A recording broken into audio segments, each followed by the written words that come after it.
We did some research amongst fast-growing businesses, and we looked specifically at companies with a turnover that had grown by 20% or more over the previous 12 months.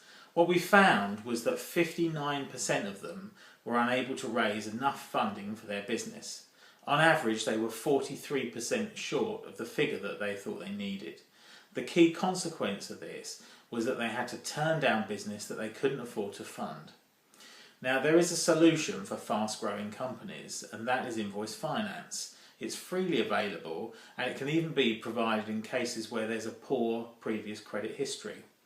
Unfortunately, for the sample of fast-growing companies that we looked at, 84% of those with restrictions hadn't even considered using Invoice Finance because they either didn't think it would be available to them or they hadn't even heard of the product.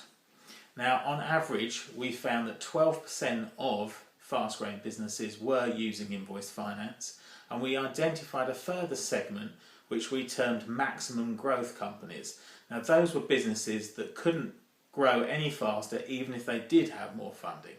Of them, we found 52% were using Invoice Finance, and in all cases we found that the businesses that were using these products said that they had all the funding that they could need.